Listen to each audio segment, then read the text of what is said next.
सांवली बहू। शिल्पा है तो सांवली लेकिन बहुत ही टैलेंटेड। लेकिन कहते हैं ना, शादी के लिए तो लंबी और गोरी होनी चाहिए। शिल्पा, ये रिश्ता भी हाथ से गया।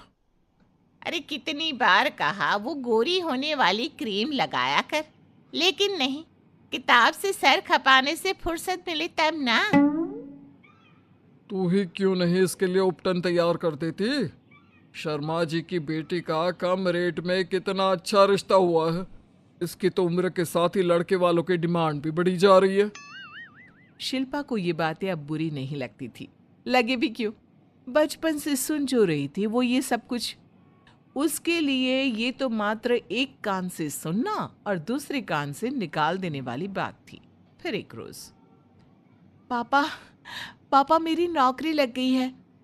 वाह, अच्छा। कहाँ बेटा? न्यूज़ चैनल में पापा, खबरों को लिखना होगा। हाँ, वैसे भी तेरे जैसी सांवली शक्ल की लड़की को कौन पर्दे पर आने देगा, क्यों? चल, 4 पैसे कमाने लायक हुई है तो लड़के वालों को बोल देंगे कि कमाती भी है। फिर शायद कोई कर ले शादी। हाँ, सही कह रहे हैं। वैसे बेटा, कल शाम को एक लड़का और आने वाला है, उसे भी देख लेना। शिल्पा को इस बार गुस्सा आ जाता है। अच्छे न्यूज़ चैनल में नौकरी लगने की खुशी भी माँ पापा के चेहरे पर नहीं दिखती। अगले रोज ऑफिस से शिल्पा घर आती है तो सामने बैठा होता है हिमांशु।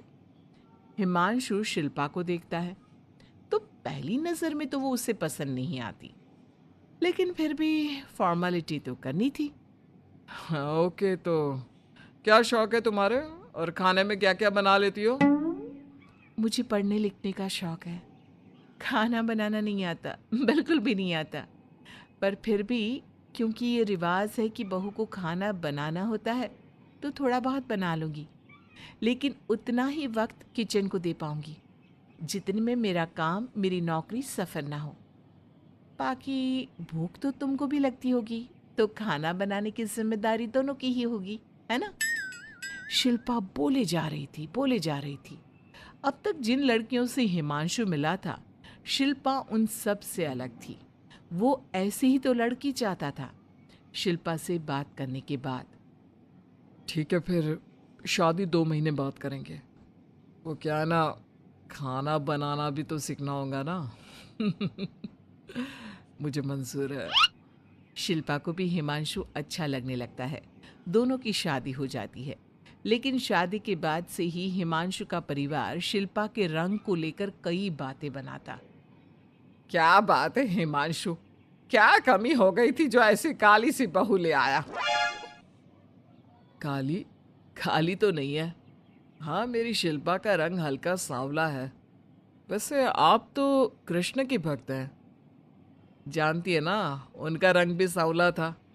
अब सांवले रंग के कृष्ण की पूजा, तो सांवली मेरी बीवी खराब कैसे? बात तो सही भी थी। क्यों सांवला रंग खराब माना जाता है? शिल्पा पति का तर्क सुन रही थी। थोड़ी देर के बाद, क्या बात है, शब्दों का जादू आ गया। क्या तर्क दिया आपने सांवले रंग के समर्थन में? तो क्या तुम ही पत्रकार हो? अरे तुम्हारा पति भी कम नहीं है। शिल्पा रोज एक नई तरक्की छू रही थी। कभी विदेश दौरा तो कभी बड़े बड़े लोगों का इंटरव्यू। एक दिन, सुनो, आज का दिन बहुत खास है। मैं मुख्यमंत्री जी का इंटरव्यू लेने जा रही हूँ। अरे वाह, क्या बात है, सही है यार। तभी ससुर आ जाते हैं। बहू, थोड़ा मेकअप भी कर लेना, वरना काली काली फोटो सब जगह आएगी। अरे हम तो शर्म के मारे किसी को दिखाते भी नहीं कि ये हमारी बहू है। न जाने क्या कमी थी। अरे वो शारदा दीदी की बहू देखो, कैसे मक्खन की तरह गोरी है। और नताशा, वो तो ऐसे लगता है जैसे भगवान ने दिल खोल कर रंग दिया है उसको। अरे माँ, आजकल रंग नहीं बुद्धि का जमाना है। हाँ, तो वो दोनों कहाँ पागल है, अच्छा खासा घर देख रही है। शिल्पा को ससुर की बात पर गुस्सा तो आता है, लेकिन वो मूड खराब नहीं करना चाहती। वो तो बस तैयारी करती है कि जल्दी से अच्छा सा मुख्यमंत्री का इंटरव्यू हो जाए और दुनिया देखे। होता भी यही है। शिल्पा जब शाम को घर आती है तो, अरे चाची, बुआ, फूफा जी, कैसे हैं आप सब? कैसे आना हुआ? शिल्पा को आसपास के लोग भी देख रहे थे। वो भी जानती थी कि उसने जो इंटरव्यू किया वो कितना वायरल हो रहा है। अरे बहू, बड़ी लायक हो तुम। औरत होकर दुनिया की इतनी जानकारी, कितनी समझ है तुम्हारे अंदर। वाह वाह बहू, तुमने तो हम सबका सीना गर्व से चौड़ा कर दिया। सास ये सब देखकर सोच रही थी कि भाई ऐसा भी क्या हो गया, इन्होंने तो बहू को हीरो बना रखा है। मैंने तो शिल्पा को उसी दिन समझ लिया था जब पहली बार मिला था। मैं तो जान गया था कि ये लड़की अलग है। कितनी प्यारी आवाज़ है इसकी और समझ भी लाजवाब। तभी बुआ सास बोल पड़ती है, और एक हमारी बहू है, सारा दिन टिकली बिंदी पर ही लगी रहती है। अरे दीदी, न जाने कौन कौन सी क्रीम लगाती है, अब तो चेहरे पर फोड़े भी निकल गए। कितनी बार कहा कुछ पढ़ाई आगे करके दुनिया में नाम कमाओ, लेकिन नहीं, बस सारा दिन शीशे के सामने खड़ी रहेगी। कोई बात नहीं फूफा जी, वो भी किसी की पसंद हो सकती है। हम लोगों का क्या, एक काम अच्छा कर दिया तो पूछ लिए गए, नहीं तो जमाना तो गोरी सूरत की ही तारीफ करता है। क्यों माँ जी? हाँ हाँ, वो क्या है ना, मैं ज़रा पानी लेकर आती हूँ, तू बैठ बहू। हाँ हाँ बहू, तू तो बैठ। वो क्या है ना, आज तो तुझसे बहुत सारी बातें करनी है। ये बता, कैसे दिखते हैं मुख्यमंत्री जी सामने से? जैसे टीवी में दिखते हैं वैसे ही दिखते हैं क्या? आए दिन लोग शिल्पा से मिलने आते, उसे अपने स्कूल या दूसरी जगह पर चीफ गेस्ट बनाते। ये सब देखकर पति तो खुश होता, लेकिन सुंदर बहू का सपना सास की आंख से उतर ही नहीं रहा था। फिर एक रोज, शिल्पा, पापा कहाँ है? माँ जमीन पर गिरी पड़ी है, वो बेहोश हो गई है।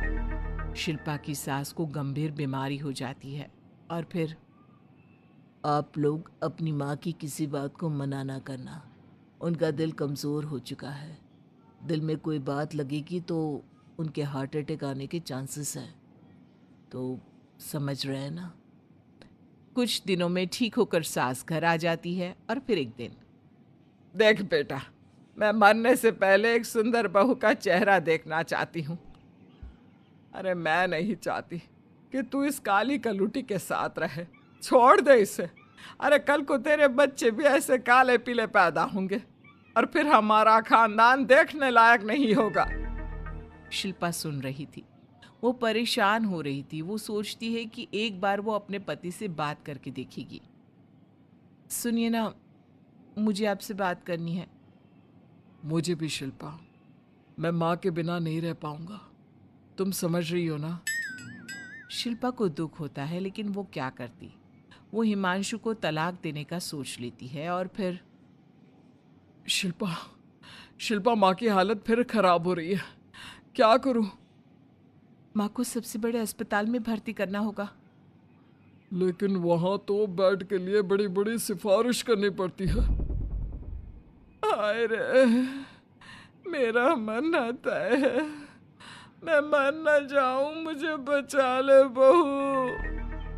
शिल्पा को हैरानी होती है कि वो करे तो क्या करे। पर माँ जी, मैं कैसे? बेटा, मुख्यमंत्री जी से बात कर ले, उनसे बड़ी सिफारिश किसकी हो सकती है? तू बोलेगी तो शायद तेरी सास की जिंदगी बच जाएगी। शिल्पा सिफारिश से सास को बड़े अस्पताल में भर्ती करवा देती है, जहां लंबे समय बाद सास ठीक होती है। लेकिन इस बीच एक दिन भी शिल्पा उन्हें देखने नहीं जाती। सास जब घर आती है तो एक सुंदर सी लड़की उनका स्वागत करती है। ये कौन है और शिल्पा कहाँ है? मुझे तो मेरी बहू ही चाहिए। माँ, कैसी बात कर रही हो? तुम्ही ने कहा था ना कि शिल्पा काली है और तुम्हें काली बहू नहीं चाहिए। ये रीना है, तुम्हारी बहू।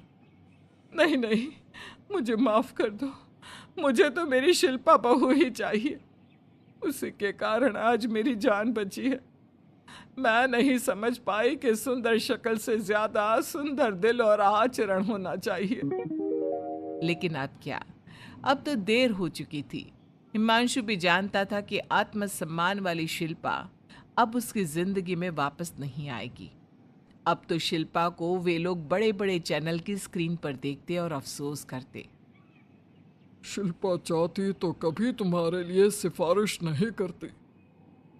अब तो आसपास के लोग भी घर नहीं आते। लोगों को लगता है कि शिल्पा ने हम लोगों को छोड़ा क्योंकि हम उसके लायक नहीं थे। सही बोल रही है माँ, हम ही तो उसके लायक नहीं थे। शिल्पा जैसी समझदार पढ़ी लिखी दुनिया की समझ रखने वाली लड़की को मैंने छोड़ा, सिर्फ आपके कहने पर। अब ये गोरी लड़की आपकी बहू हो सकती है, लेकिन मेरी बीवी कभी नहीं। हिमांशु वहां से चला